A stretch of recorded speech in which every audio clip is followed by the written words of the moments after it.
솔로몬은 시드기야가 즉위한 지 10년, 이제 1년 후에 예루살렘이 멸망을 하고, 그리고 바벨론 느부갓네살은 18년 동안 즉위할 때였다고 그랬습니다.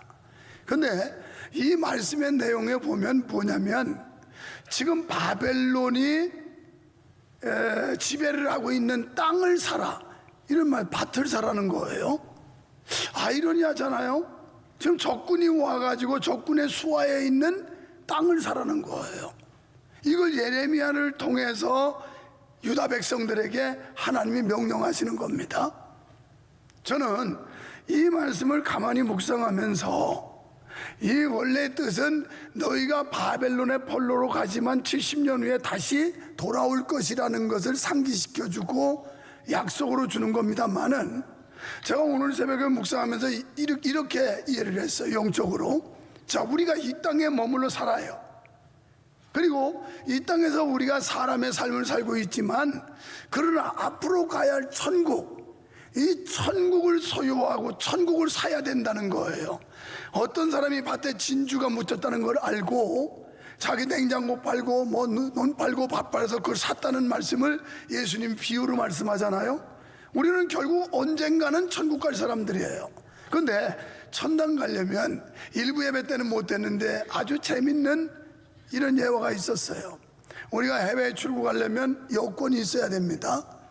아무리 비행기표 샀어도 여권이 없으면 못 가요. 여권이 맞아야 돼. 여러분이 교회 왔다 갔다 한다고 천당 가는 게 아니에요. 여권이 있어야 되는데 신분 확인을 하지요. 출국장 1차 관문에서 여권과 비행기표 확인하고 찍고, 그리고 이제 몸수색과 물건을 투시하고 다음에 가면 다시 또 출국장 2차 또 검사를 해요. 거기다가 스캔을 하고, 그래서 뭐 마스크를 벗고 이거 누르라고 그러고, 그래서 2차를 통과해요. 끝난 게 아니에요. 비행기 타려면 또 여권과 비행기표를 또 대조해 봐요. 자, 우리가 어떤 관문을 하나 통과하는데도 여권이 없으면 절대 안 돼요. 그리고 그 여권은 남의 여권 가지고 될 수가 없어요. 내 여권이어야 된단 말이에요. 오늘 우리가 영생을 얻고 천국 가는 거, 하나님과 나와의 관계에서 내 신분이 확인돼야 천국 가는 거지, 내 신분이 확인되지 않으면 못 가요. 남편이 아무리 잘 믿었어도 아내가 동따라갈 수 없고, 아내가 아무리 잘 믿었어도 그 치맛바람에 따라갈 수 없는 게 구원이라는 거예요. 얼마 전에 우리가 몇몇 분들 해외 나갈 길이 있었습니다. 그래가지고 짐을 붙이는데 갑자기 그 유명한 이태수 집사님이 여권이 없는 거예요. 그래서 회사 일 때문에 바쁘게 갔다가 오느라고 허겁지겁 그냥 공항 나가는 차에 합승을 했는데, 부인된 전인숙 권사님은 자기 것만 챙겼지 남편은 항상 자기가 챙기니까 그러려니 하고 서로 네 건 네가 챙기고 내 건 내가 챙기자 했는데, 아니 카운터에 가서 짐을 붙이나 여권이 없는 거예요. 난리가 났어요. 그래가지고 아무리 가고 싶어도 못 갑니다. 우리 일행에서 떨어지는 줄 알았어요. 그래도 시간상 그래도 좀 일찍 나가는데, 그래서 택배를 해도 안 될 것 같고, 그래서 집으로 급히 전화를 하는데 마침 예영이 큰딸하고 연결이 돼가지고, 예영이 이름 외우느라고 내가 내려가서 다시 확인해 봤다. 그래가지고 큰딸이 그냥 하여튼 아마 그렇게 빨리 달리고 해본 적이 없을 거예요. 그렇게 긴장해 본 적이. 그래가지고 간신히 간당간당 시간이 안 된다는 걸 사정해가지고, 나 짐도 다 붙였고 없으니까 그냥 태워달라고 그래가지고 가까스로 탄 적이 있어요.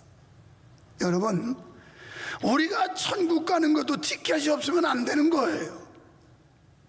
우리가 그리스도 안에서 구원받았다는 증명이 안 되면 천당 못 가요. 우리 일행이 여기 갑니다. 내가 명성교회를 수십 년 동안 다녔습니다. 별소리 다 해도 못 간다는 거예요. 그래서 여권은 자기 여권 자기가 소지해야 되고, 자기 신분 자기가 확인하듯이 우리들이 하나님 앞에 가는 것도 예수 그리스도가 우리를 확인할 수 있는 증명이 있어야 되는데, 그 사람이 누구냐? 그리스도의 보혈의 피로 사함을 받고 내 마음속에 그리스도를 영접한 근거가 있는 사람, 믿는 사람, 이 사람만 구원받는다는 거예요. 그래서 오늘 정말 그 사건 벌써 몇 주 지났지만 리얼하게 써먹었어요. 실감나잖아요. 우리는 그냥 건성건성 하다가 뭐 다 천당 묻어가려니 묻어가는 게 없습니다. 우리 일행들이 8명이 가는데 묻어갈 수가 없어요. 자기 여건 없으면 못 가는 거예요. 우리가 하나님 나라도 마찬가지예요. 명성교회 다녔다고 여러분이 묻어갈 수 있는 거 아니에요. 여러분이 1대1의 관계에서 하나님과 나와의 관계에 신분이 확인돼야 된다는 거예요. 그래서 저는 이 말씀을 묵상하면서 영적으로 주는 교훈이 뭘까? 우리가 이 땅에 머물러 있지만 언젠가는 떠나게 될 텐데 하나님 나라 영원한 천국의 밭을 사라. 천국의 보화를 얻어라. 하나님 나라 생명록에 우리의 이름이 올라야 된다는 거예요. 바벨은 포로 70년 살이하고 언젠가는 고토로 돌아오듯이 우리도 이 땅에서 인생 70, 80 아니 좀 더 살면 90, 100년 살다가 언젠가는 돌아가야 된다는 말이에요. 우리의 고토로, 우리의 본향으로 하늘나라로 가야 된다는 거예요. 여기 부정할 사람 누가 있겠어요? 나는 죽어도 안 죽을 거예요. 그 사람 먼저 죽어요. 우리는 다 죽는다는 거예요. 그래서 시드기야는 10년은 시드기야 10년이 시기적으로는 BC 587년 예루살렘이 함락되기 1년 전입니다. 당시에 예루살렘은 이 바벨론 느부갓네살 군대가 와서 뺑 돌려 포위를 한 이런 상황이었어요. 그런데 오늘 본문 2절에 보면 이때에 예레미야 선지자는 어떻게 되느냐? 왕궁의 시위대 뜰한 감옥에 갇혔다. 정치범 수용소에 갇힌 겁니다. 이때 예레미야가 감옥에 갇혀 있는 죄 몫은 유언비어 유포자로 시국사범이 되었기 때문이었어요.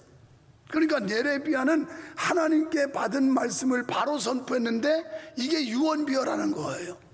덮어 씌운 겁니다. 왜요? 그 당시에 정치 지도자들이나 그리고 굉장한 그 위치에 있는 사람들에게 굉장히 민감하게 기분 나쁜 얘기였어요. 그래서 결국 예레미야는 시국사범으로 몰려서 감옥에 갇힌 겁니다. 예레미야 예언은 시드기야의 하나님의 말씀에 따라 바벨론에 항복할 걸 권유했습니다. 그리고 시드기야 왕은 바벨론을 포로로 끌려가게 될 거라고 3절로 5절에서 말씀했어요. 이는 분명한 하나님의 뜻이기 때문에 선포할 수밖에 없었습니다. 당시에 사람들이 원하지 않는 예언의 말씀일지라도 그는 하나님께 받은 말씀이기 때문에 전할 수밖에 없었습니다. 그래서 결국 미움을 받아서 예레미야는 정치범 수용소에 갇힌 겁니다.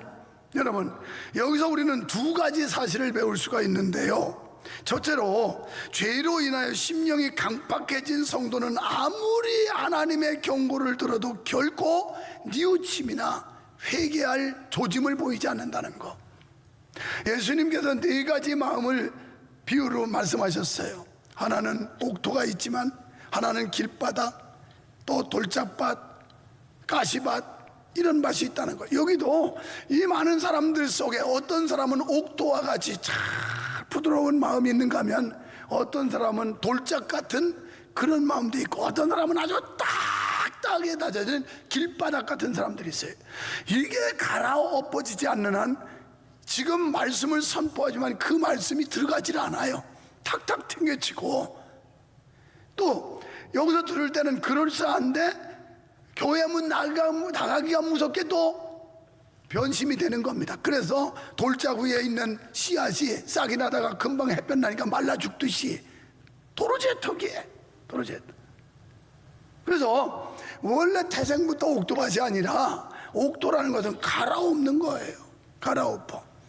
그리고 돌멩이를 주워내고 가시를 걷어내고 이래서 옥토가 되는 거예요.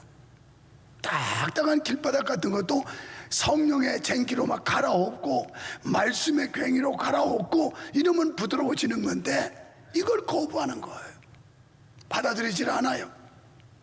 그래서 시드기야 왕이 그랬는데 그 결과 그는 하나님의 경고대로 자기가 보는 두 아들이 죽임을 당해요. 또 시드기야 왕은 그렇게 선자의 예언을 부정하고 불신하고 반항하고 하다가 어떻게 되느냐? 두 눈이 빠져가지고 쇠사슬에 매서 질질질질 포로로 끌려가요. 얼마나 비참한 신세입니까? 얼마나 불행한 사건입니까? 그렇습니다.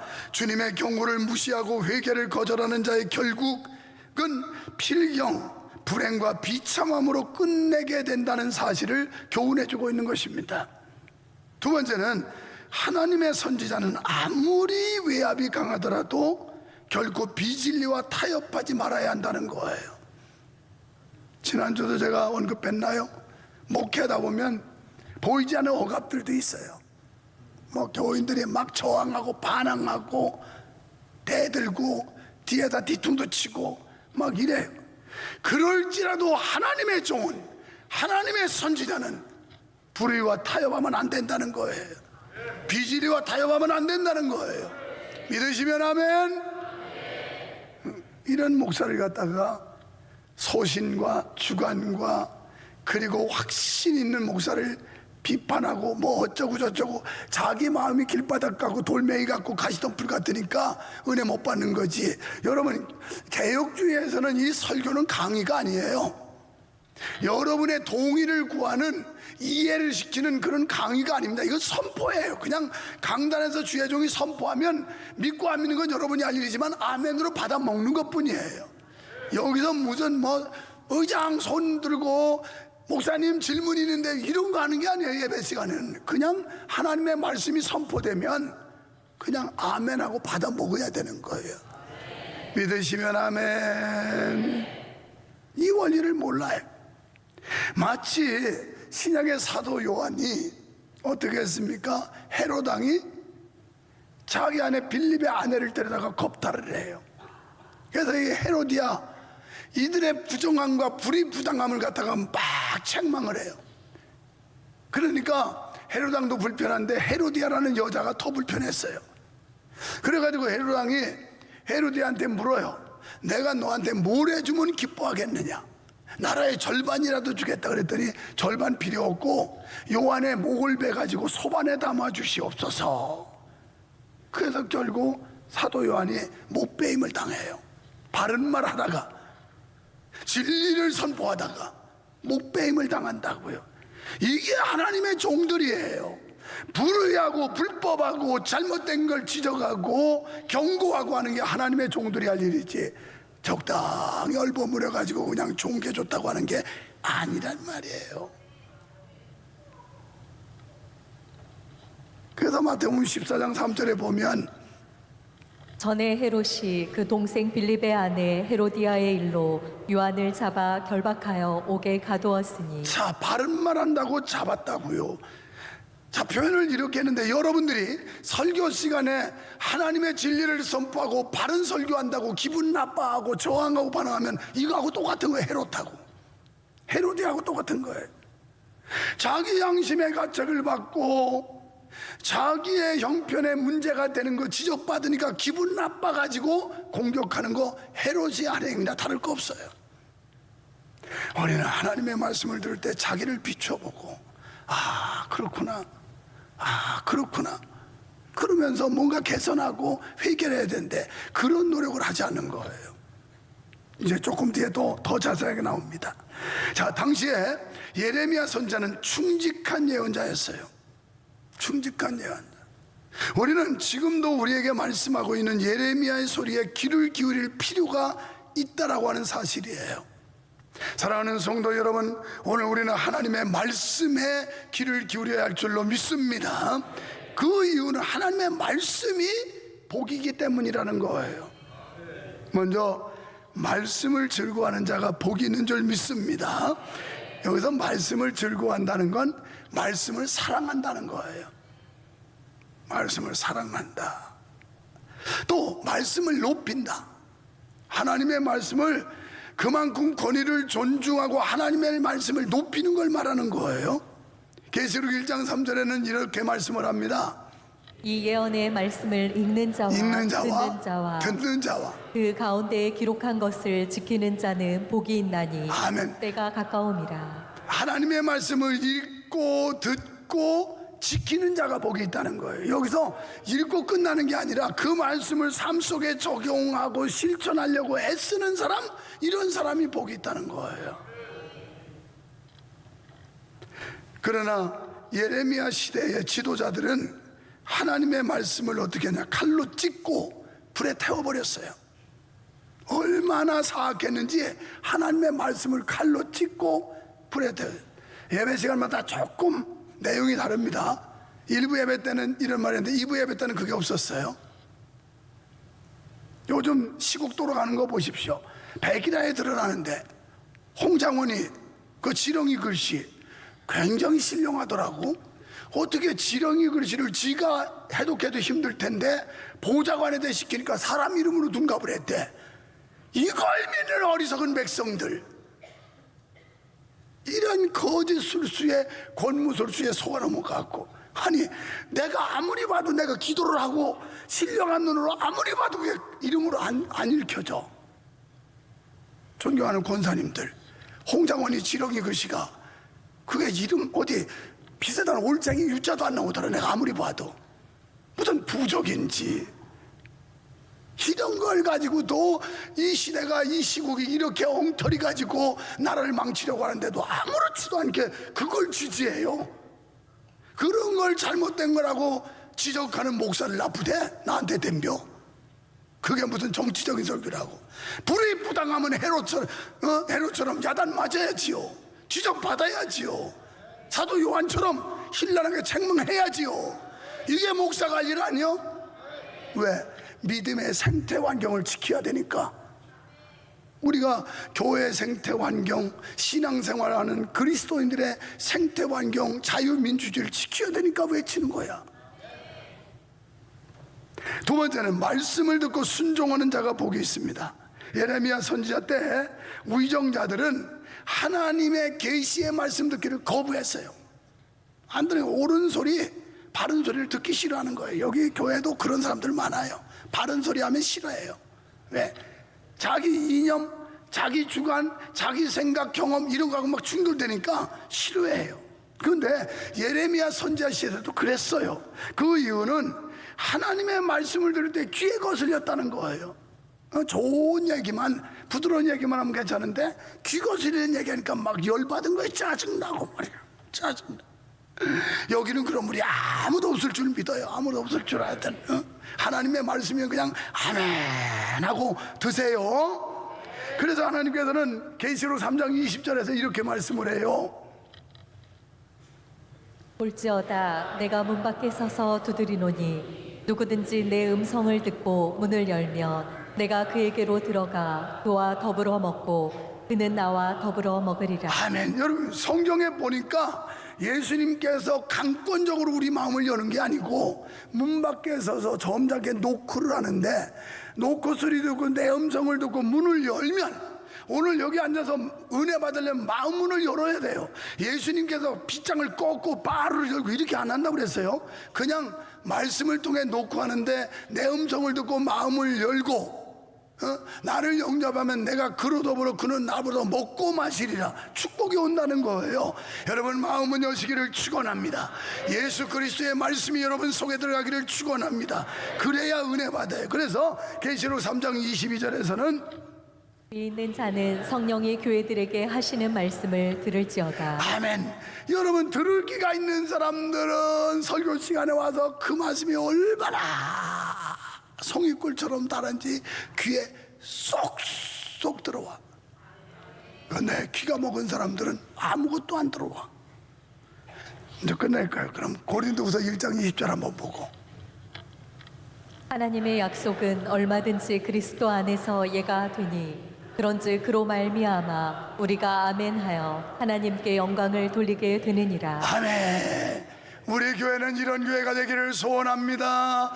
하나님의 말씀이 선포될 때 하나님의 말씀 앞에서는 그리스도 안에서 언제나 예가 돼서 아멘 아멘 아멘 영광이라고 그랬어요. 아멘이라는 단어는 함축된 단어로서 그럴 줄 믿습니다, 그렇게 되기를 소원합니다, 나도 그렇게 믿습니다, 동의합니다, 이런 뜻을 함축적으로 하는 게 아멘이고, 할렐루야는 하나님께 영광 돌립시다, 하나님을 찬양합시다인데, 할렐루야, 할렐루야. 그래서 아멘이 풍성히하고 아멘이 풍년 들으면 은혜 받아요. 아멘이 풍성한 교회는 부흥돼요. 그런데 꿀먹은 벙어리처럼 인상 쓰고 앉아가지고